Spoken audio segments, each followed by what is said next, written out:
सभी संगत को जय माता की। तो आज बात कर लेंगे कि सवारी सपने में क्यों आती है। कई लोगों को ना सपने में सवारी आते हुए दिखती है, पर रियलिटी में उनके ऊपर कोई सवारी नहीं आती है। और कई लोगों के ऊपर जो सवारी आ रही है और सपने में भी दिखती है, तो इनका क्या मतलब होता है, किन कारणों से आपको ये सपने आते हैं। तो मुख्य रूप से इसके 3 कारण हैं। तीनों कारणों पर इस वीडियो में चर्चा करेंगे। वीडियो में अंत तक बने रहें।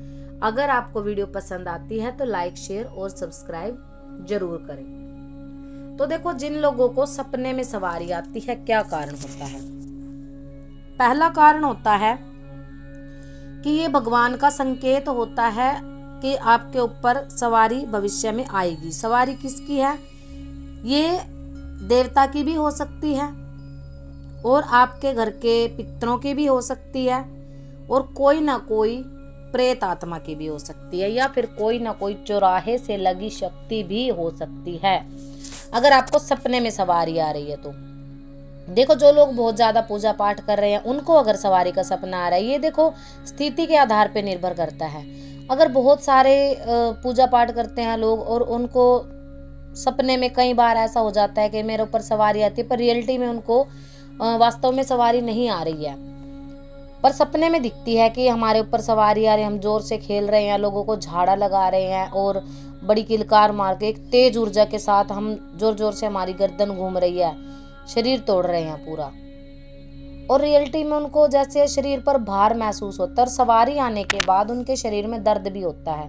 कई लोगों को तो जैसे सपने में सवारी आई तो सपने में सवारी आने के बाद शरीर में दर्द होगा, शरीर के निचले हिस्सों में दर्द होगा, स्पेशली कमर का जो नीचे का हिस्सा होता है उसमें दर्द होता है उन लोगों को, और टांगों में, घुटनों में प्रॉब्लम होगी, और एक आलस, एक निद्रा सी उनके अंदर भरी रहेगी। जिनको सपने में सवारी आती है, मतलब बहुत जल्दी जल्दी उनको शरीर में जो है बीमारियां आ जाती है, इम्यूनिटी उनकी बहुत ज़्यादा कमज़ोर हो जाती है, जो रोग प्रतिरोधक क्षमता होती है। जिनको सपने में सवारी दिखती है, अक्सर ये लक्षण उन लोगों के साथ होते रहते हैं। तो क्या कारण है इसका?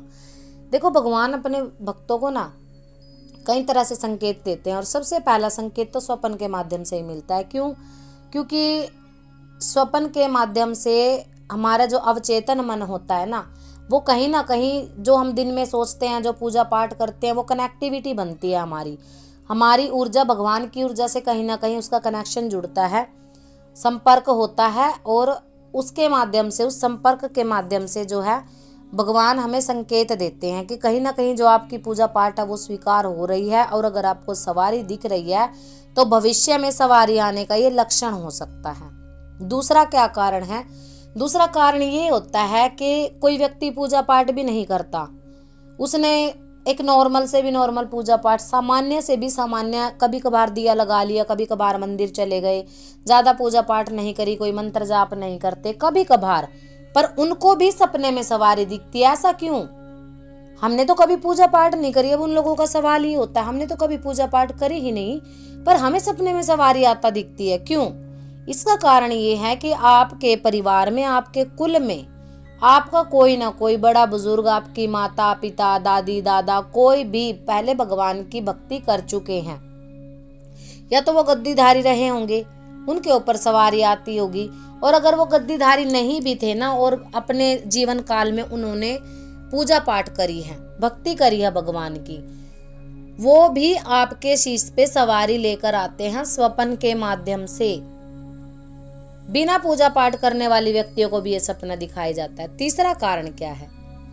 तीसरा कारण ये है कि आपकी जो पूजा सेवा है, जो आपके कुल में आपके पूर्वजों के द्वारा की गई सेवा है, उनकी सेवा से, उनकी भक्ति से जो शक्ति जागृत होती है, और उसके आशीर्वाद से आगे कुल वंश पैदा होता है, तो उस कुल में, उस वंश में उस शक्ति का अंश ऑटोमेटिकली अपने आप ही जनरेट होता है।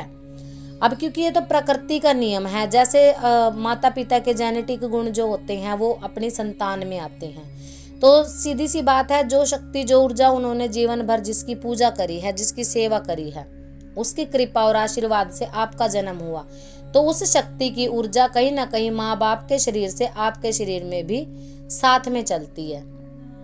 ये भी एक कारण है सिर पे सवारी आने का। जिनको सपने में सिर पे सवारी महसूस होती है और कुछ टाइम के बाद वो सवारी धीरे धीरे आपके सिर पे प्रत्यक्ष रूप से, वास्तविक रूप से खेलने लग जाती हैं। कई लोगों की सवारियां तो बोल पड़ती हैं, कई लोगों की सवारियां नहीं बोलती हैं। तो इस चीज का हम क्या मतलब निकाले? इसका यही मतलब है कि कहीं ना कहीं किसी भी कारण से लगा लो, तीनों कारणों में से कोई भी एक कारण आपके साथ हो सकता है। कुल मिलाकर के अब इसका हम अगर जोड़ निचोड़ करते हैं तो यही होता है कि भगवान आप पर कृपा करना चाहते हैं, सवारी के माध्यम से अपनी शक्ति आपको देना चाहते हैं। अगर आपके घर में कोई पूर्वज सेवा भक्ति करके, समाज कल्याण करके इस दुनिया से चला गया है, तो वो हाजिरी के रूप में, सवारी के रूप में आपके शीश पर जरूर हाजिर होगा, क्योंकि वो अब आपके शरीर में रह करके आपसे जगत कल्याण करवाना चाहता है, अपनी गद्दी का, अपनी शक्ति का नाम आगे बढ़ाना चाहता है। तो इस बात से बहुत लोग डरते हैं कि नहीं, हम ये काम नहीं करेंगे, हमारे बड़े बुजुर्गों की जो है, हमें उनकी शक्ति नहीं चाहिए, हमें उनकी सेवा नहीं चाहिए, हम तो आम से लोग हैं जी, हम आम जिंदगी जीना चाहते हैं, हमें इस चीज से कोई मतलब नहीं, हमारे से पीछे छुड़ाओ। तो देखो बच्चों, आप कहीं पे भी चले जाना, किसी भी भगत के पास चले जाना, बड़े से बड़े तांत्रिक के पास, इस चीज को कोई हटा नहीं सकता। ये चीज तो आपके पूर्वजों के समय से, आपकी शक्तियों के समय से जुड़ी हुई है।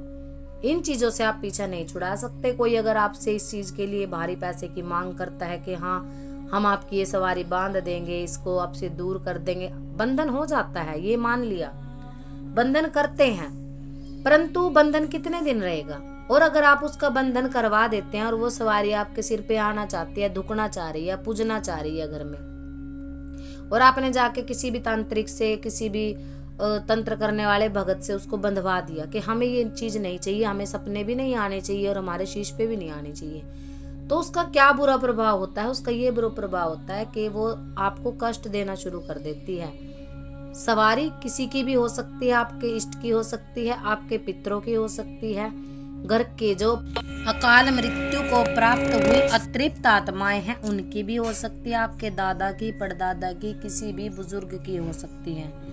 तो इस चीज पर ध्यान दें, पहले पता करें, कहीं बूझा निकलवाएं, अपने बड़ों से, बुजुर्गों से इस चीज को पूछें, अपने आसपास पूछने की कोशिश करें। जो भी आपके परिवार में, आपके खानदान में, कुल में, वंश में कोई बड़ा व्यक्ति है, आप उनसे पूछ करके या फिर कहीं किसी चौकी पे जा करके बूझा के माध्यम से इस चीज को जो है क्लियर करने की कोशिश करें। तो इसमें डरने वाली कोई बात नहीं होती। सपने में सवारी आने का यही एक संकेत होता है।